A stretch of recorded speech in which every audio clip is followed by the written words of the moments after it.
Hey guys, it's J Star Wars 360 here with my thoughts on the recently released trailer for Mr. Peabody and Sherman, a movie that was supposed to come out originally around in November, but for whatever reason it got delayed to March. Maybe they're afraid of a bomb like Guardians, and because Cruise did really well in March, so they figured why not Sherman Peabody.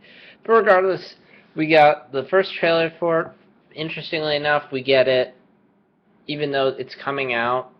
It's the next DreamWorks film. We got the Dragon 2 teaser first, but then again, it obviously shows where DreamWorks' priorities are in terms of what they think will make the most money, but yeah.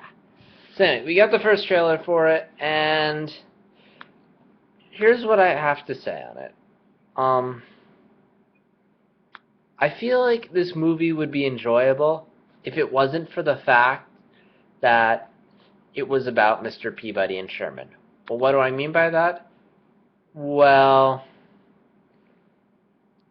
here's why.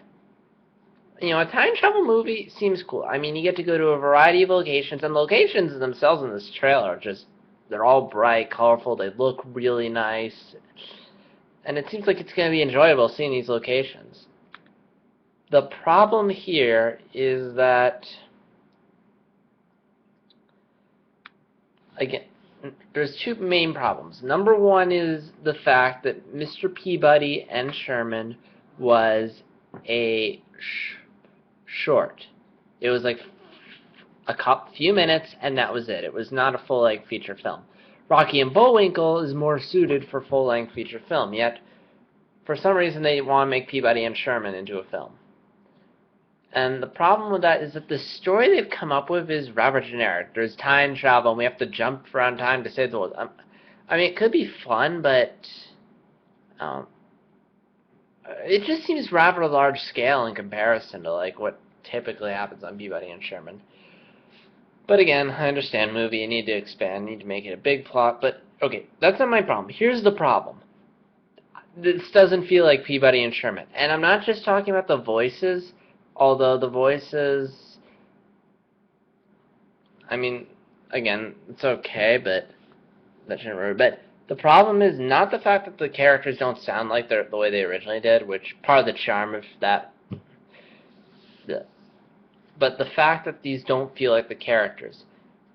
Peabody should be smarter, and Sherman should be dumber. The whole fun of Peabody and Sherman is that everything's backwards. You have the really smart dog who's more human than pet, and then you have this kid named Sherman who's a human, yet he acts like the pet.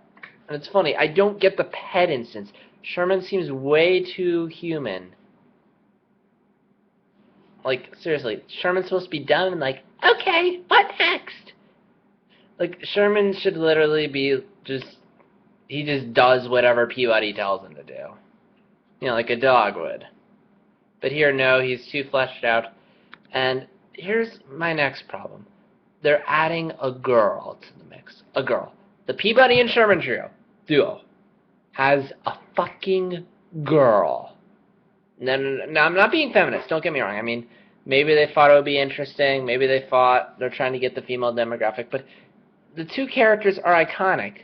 They don't need a girl.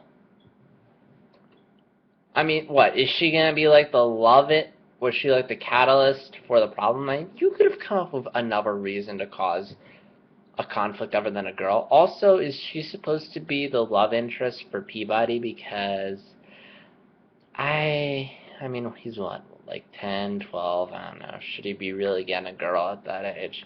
You know they're going to get together. So yeah, trailer makes the movie seem generic, you know, some jokes, fun. It just seems rather generic. You're taking something fun and iconic, and you're just making you just took some random time travel movie and you're slapping Peabody and Sherman on it to hope people will go see it. I mean, I could be wrong, but that's what I'm getting from this trailer. Again, I'd enjoy it more if it wasn't Peabody and Sherman, but the fact that, because again, the problem with making it Peabody and Sherman is I'm just constantly going to say that's not Mr. Sherman, Mr. Peabody and Sherman, that's not Mr. Peabody and Sherman. Or if it was a time travel movie, I'd be like, oh, that looks fun, and I wouldn't be pissed off that this isn't anything like what I've seen. And let's see. One thing I do like is that, from what it doesn't sound like they're using celebrity voices for Mr. Peabody and Sherman. In fact, the only celebrity voice I recognized was Patrick Warburton. And yeah, and on the posters, it says Mr. Peabody and Sherman. It doesn't say celebrity voices, which is good. It seems like they're just hoping the name will sell it, not celebrities. So it's good that, I'm sure they got celebrities to voice them, but point is they're not pushing the celebrities. They want people who they thought would suit well. Also, it looks like the 3D is gonna be put to use again. Sorry, I'm crouched over, so. So yeah, maybe I'll watch this movie, but I'm not excited for it. Not gonna go rush out into it again. If it was just a time travel movie, I would say it looks fun. But the fact that it's basically just kind of, in my opinion, not staying true to Mr. Peabody and Sherman, I'm not going crazy over it. Again, I could be wrong. They could be manipulating the trailer to make it seem like one thing. It could be another. But based on this trailer, I'm not interested in the movie. But who knows? Hopefully I'm wrong. But yeah, that's my 2 cents on the trailer, which I'll have a link to in the description below. So, Mr. Peabody and Sherman, did you guys watch it? Have you guys seen it? Do you love it? Are you excited for this movie? Or are you like me? Comment below and like the video if you like it, dislike it if you disagree. Leave a comment as to why you disliked it. And if you like my videos and want to see more, just click subscribe. This is JStar60, signing out.